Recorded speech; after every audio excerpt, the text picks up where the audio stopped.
And if you can find a way to harness your tongue in a way that's biblical, and you dress appropriately, you don't have everything hanging out, you will attract a different type of guy. Missing evidence, contradictory testimony, and a prosecution riddled with holes. Charlie Kirk's case isn't just falling apart, it looks engineered. And at the center of it all is his wife, whose past raises far more questions than answers. Surely by now you've seen the clips people are digging up of Erika Kirk, apparently tied to an unreleased film from the early days.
And this wasn't just any film. It was centered around military assassinations. In one of the photos, you can even see her standing on a rooftop with a sniper rifle in her hands. If someone had uploaded this picture a couple of months ago, there would be calls to arrest that person for this sick joke. And yet, this is the reality today, folks. And this is not even the full story of this unreleased film. Erika in this film was set to play a character named Evelyn Mathis.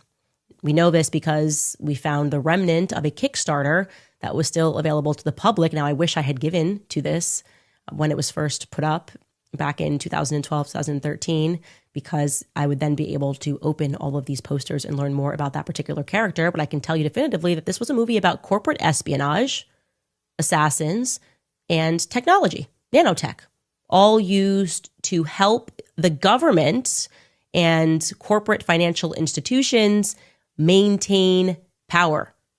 I am not kidding. I'm going to read you the description here before showing you a video. It says, in the world of tomorrow, the mind has become a hard drive linked to the internet, and once the present divide between technology and humanity has become next to non-existent, driving this world forward are the many emerging multinational corporations that have grown in power far beyond the control of world governments. In this reality, financial institutions vie for dominance through corporate black ops.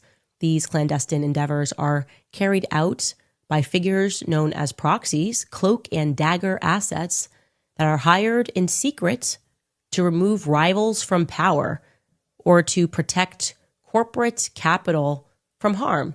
Now, there are only so many coincidences people are willing to ignore, and somehow this story just keeps getting stranger. No matter how much propaganda is pushed, Erika's past refuses to stay buried. Vaughn, Erika, Burnett, Sydney, you got this.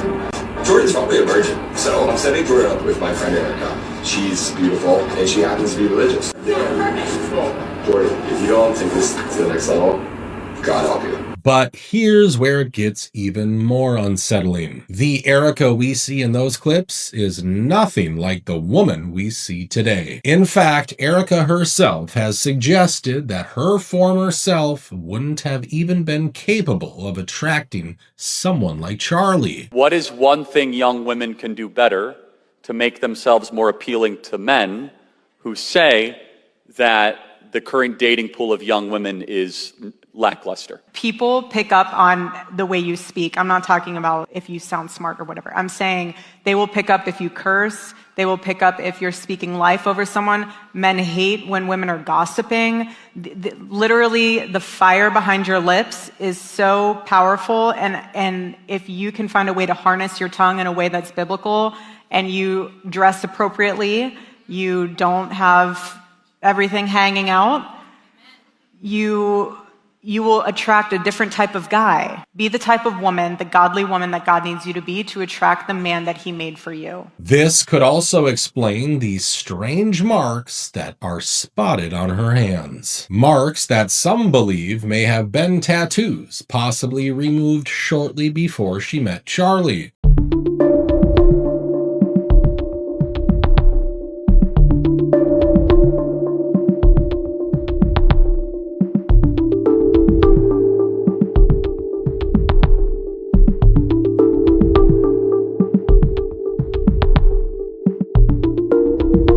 Now, people are justified in looking into Erika'S past, but we can't lose sight of the real objective here. The goal has always been to find out what actually happened to Charlie Kirk. For a while, many believed that answers would finally emerge as Tyler Robinson's case moved forward. But that's not really gonna happen. You see, instead of pushing toward clarity, Tyler's own legal team now appears focused on disqualifying the prosecutors altogether. Lawyers for the man accused of killing Turning Point founder Charlie Kirk are trying to disqualify one of the prosecutors on the case, claiming he has a conflict of interest.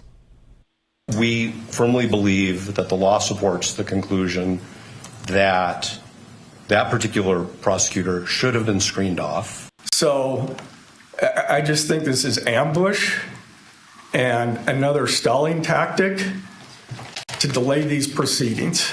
There's no reason that they could not have at least filed the motion and asked for time to brief it. And honestly, this case is going exactly where many of us expected it to go. Nowhere. The judge has already ordered that Tyler's face not be shown publicly, allegedly out of concern that a lip reader might decipher what he's saying. That's not material.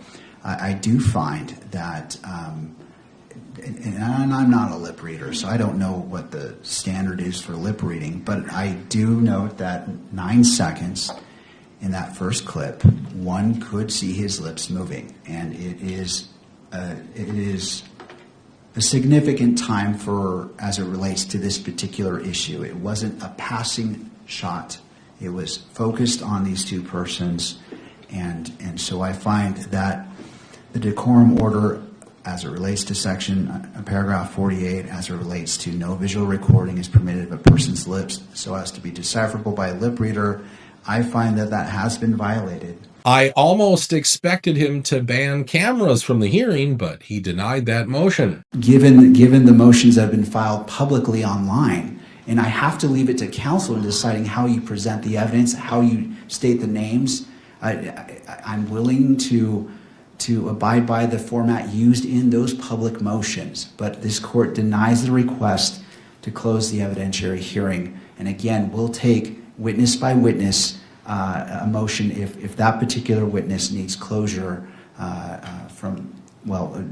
that particular witness's examination needs to be closed.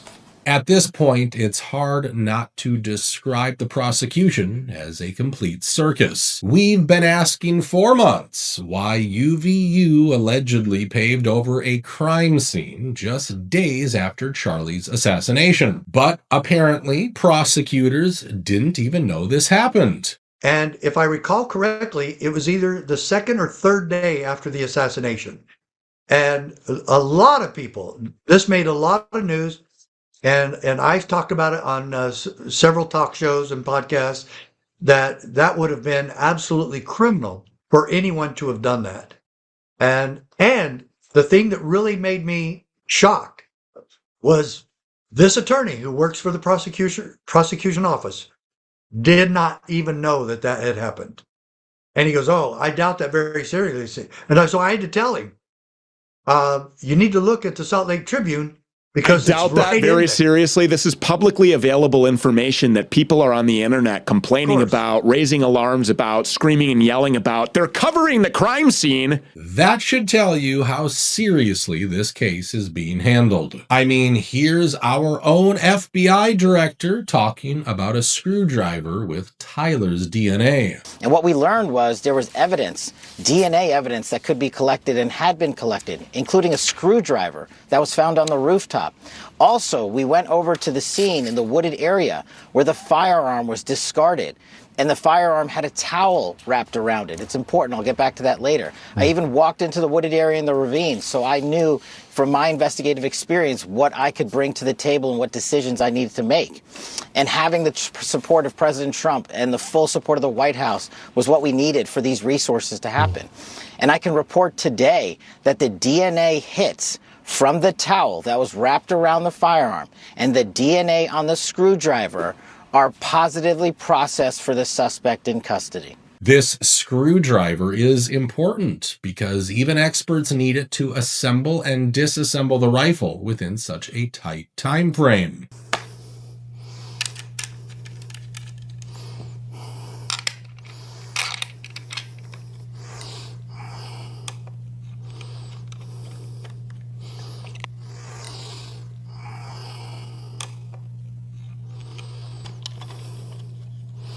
And yet, somehow, this screwdriver never even appears in the indictment. That contradiction has never been explained. Instead, Kash Patel is saying stuff like this. The reality is, again, with social media, when you have hysterical conspiracy theories filling the void, you're harming Charlie and his family and a rightful prosecution of his alleged assassin who we have in custody, and rightly so, in my opinion. And if anyone helped him, do you think that we at this FBI are literally going to let them get away with it? Now, even though the hearings have provided very few answers, they've raised some deeply unsettling questions. For example, how did Tyler Robinson grow a new set of ears while in jail? And why does the man presented in court look so different from the one we saw in the videos near UVU on the day of the shooting? In fact, the only time we see this guy is right before the shooting.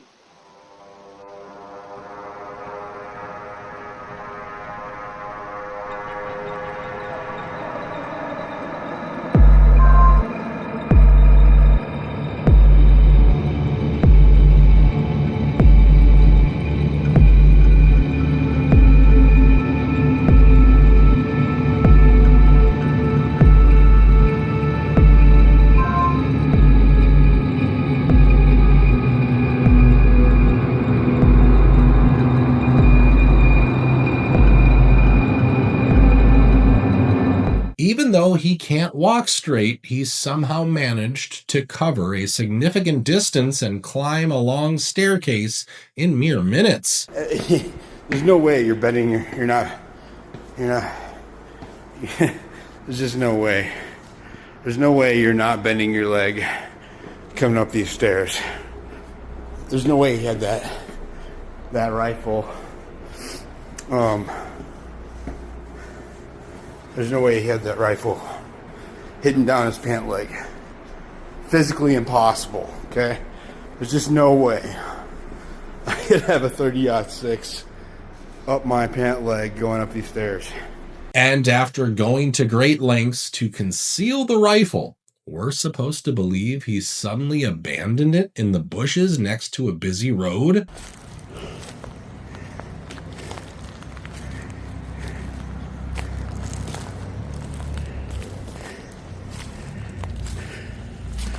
It's all brushed in, but supposedly this is where he left the gun, back there behind this chicken coop.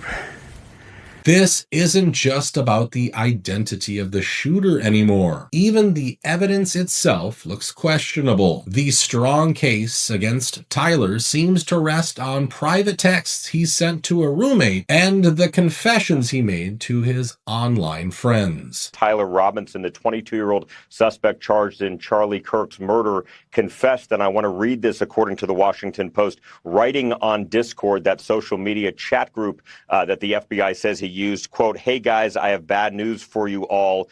It was me at UVU yesterday. I'm sorry for all of this." What's interesting is that just 55 minutes before the shooting, Tyler was allegedly playing Wordle and bragging about his score to the same friends, and yet the media didn't even report on this. Instead, they focused almost entirely on what he supposedly confessed to Lance Twiggs. Robinson, I am still okay, my love, but am stuck in Orem for a little while longer yet.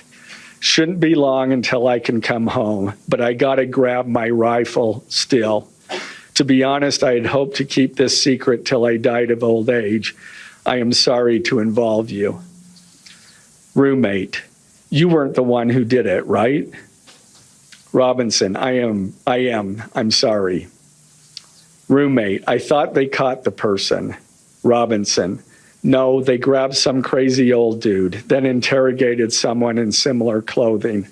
I had planned to grab my rifle from my drop point shortly after, but most of that side of town got locked down. And here's the question. If Tyler had been trying to protect his roommate, why make him an accomplice by sharing all the details? Also, why didn't he confess face to face since he lived with his supposed boyfriend? And Lance Twiggs, who is the star witness, has somehow vanished. We were told he had to relocate, possibly under protection, but reports now suggest he's simply moved out of state with little to no law enforcement oversight. I spoke with one of Lance Twiggs' family members who told me about his relationship with Tyler Robinson, also the fact that he was in hiding, apparently under FBI protection. That is no more. He is not being protected by the FBI anymore. And the family member actually casted some doubt about whether he will actually be cooperating with authorities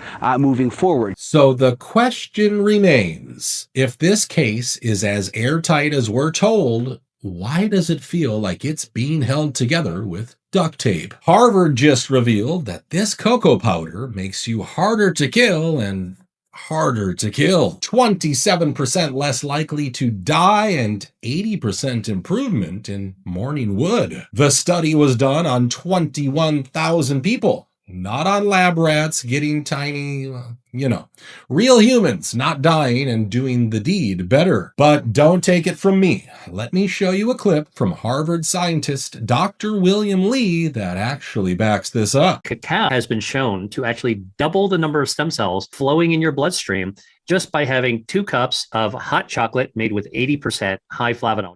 Well, there was a study done at UCSF in San Francisco that looked at 60-year-old men with heart disease. So these are people whose blood vessels were already not doing so well, and their blood flow wasn't going so well either, and their blood vessels were kind of sick. That's kind of the definition of heart disease. Mm-hmm.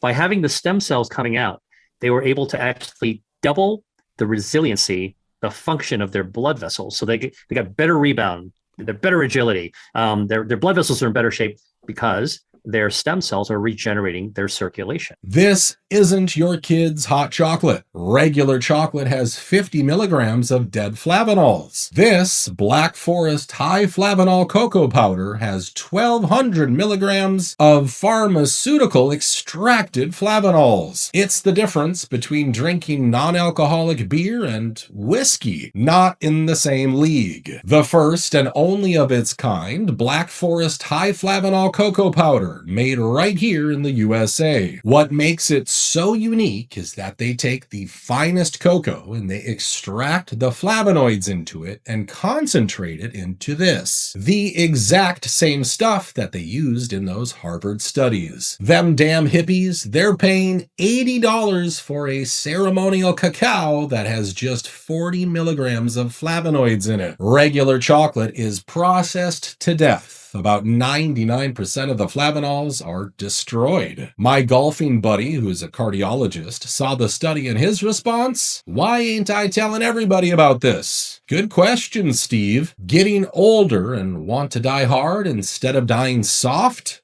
Well, this is your insurance policy. Cheaper than the blue pill. Better than the white ones. I dropped the link. Pick it up. And here's the thing. I worked out a short New Year 40% off access window with Black Forest on their high flavanol cocoa. Right now, pricing is significantly lower than normal, but only for the next 48 hours. This stuff sells out every time they do this, so don't wait. Lock it in while this window is open. Link is in the pinned comment and description. Take control of your health before someone does it for you.